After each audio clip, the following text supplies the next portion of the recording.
What's up everyone? In this one, we're diving into the fascinating history of the most influential and controversial record labels in Kenyan music history, Calif Records. This label played a pivotal role in creating and popularizing the genre of Genge, a unique fusion of hip-hop, dancehall, and Sheng that took the nation by storm in the early 2000s.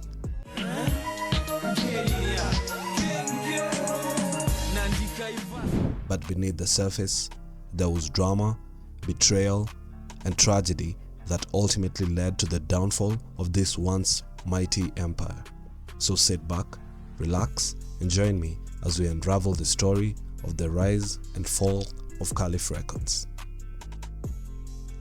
Calif Records was established in 1998 as a concept initially by Clement Rapudo, also known as Clemo, and his partners and childhood friends from California Estate in Eastlands, Nairobi, Paul Nunda, also known as Cali, and Hubert Nakitare, who goes by Nonini. They came together to create the label, with a shared passion for creating a new sound that represented the streets of Nairobi. They set out on a journey to revolutionize Kenyan music.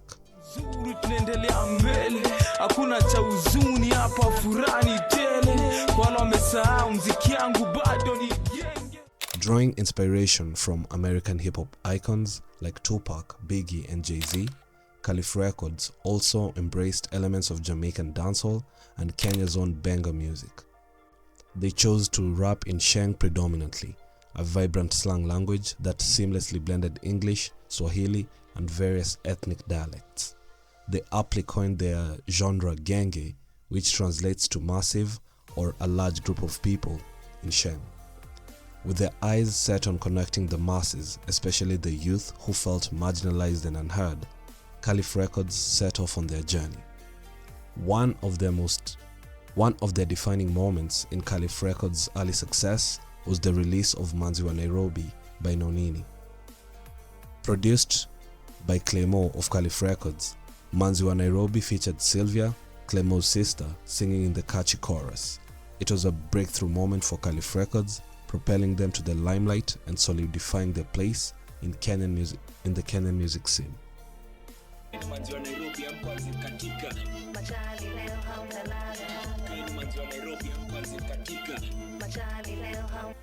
Some of their early hit songs resonated deeply with the audience, addressing themes of love, sex, money, and the struggle for survival. Calif Records introduced a wave of new artists, including Lady S, Flex, Jimwat, Czars, Mahatma, and Pilipili, who collectively formed the core of the Genge movement, rapidly taking over the Kenyan music scene. Around 2004, Calif Records had become an unstoppable force, dominating the Kenyan music landscape. Their dedicated fanbase filled venues, supporting their artists at live shows across the country. With a strong media presence, Calif Records garnered exposure and recognition, firmly cementing their status as industry trailblazers. Calif Records boasted a lineup of immensely talented artists during its peak period. Cali, hailed as the king of Genge, maintained a strong and consistent presence in the label when Nonini left. With his infectious hooks, clever lyrics, and charismatic persona, he captured the hearts of fans with hits like Kwaheri, Bidi Yangu, Baba Yao, and Kiasi becoming anthems in that era and unforgettable tunes in Kenyan music history.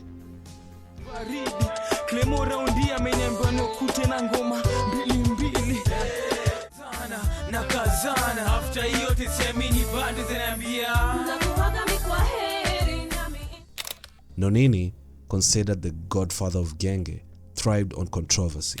With his provocative style and unapologetic lyricism, he fearlessly tackled social issues, corruption, police brutality, and tribalism.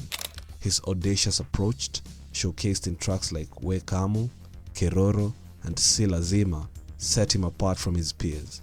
Nonini's music at the time courted controversy to the extent that some of his early songs were not played on Kiss 100, which was the biggest radio station during that era.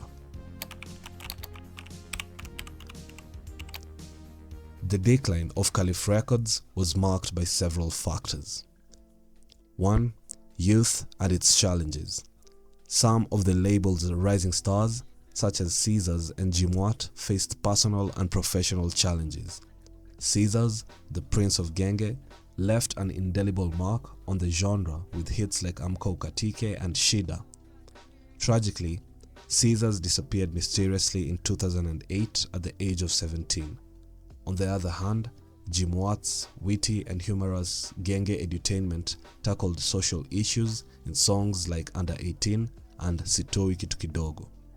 Unfortunately for him, his career was derailed by alcohol addiction and a car accident later on in his career, and despite attempts to return, he couldn't reclaim his former glory, illustrating the music industry's challenges for young artists, especially who have challenges. As the label grew, internal disagreements over finances, contracts, and creative direction arose between artists and Clément. Some felt underappreciated, while others yearned for more exposure and recognition from their label. Differing visions for musical experimentation and collaboration also strained relationships, for example in the case of Nonini and Cali. Genge faced stiff competition from emerging genres like Afropop, R&B, gospel and reggae, which appealed to a broader audience including the middle class and the religious communities. Corporate support for these genres further intensified the challenge. Notable artists such as Nameless, Wahoo, Red Sun, Waire, Amani and Jaguar successfully competed for the spotlight. Some segments of the society criticized Genge music the same way they criticize Gengeton today, deeming it immoral, vulgar and violent. Accusations of promoting promiscuity, drug abuse, crime and disrespect for authority further fueled the backlash. Politicians, religious leaders, parents, teachers and activists were amongst the critics. In the late 2000s, Calif Records began losing relevance and popularity.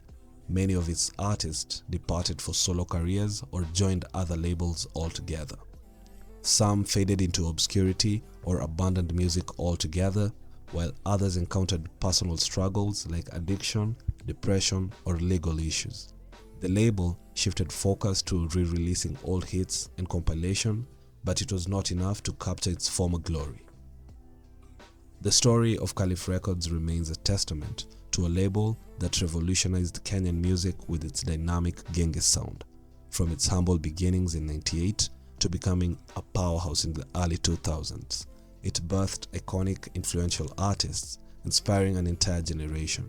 Yet, it was impervious to the challenge and controversies that led to its demise.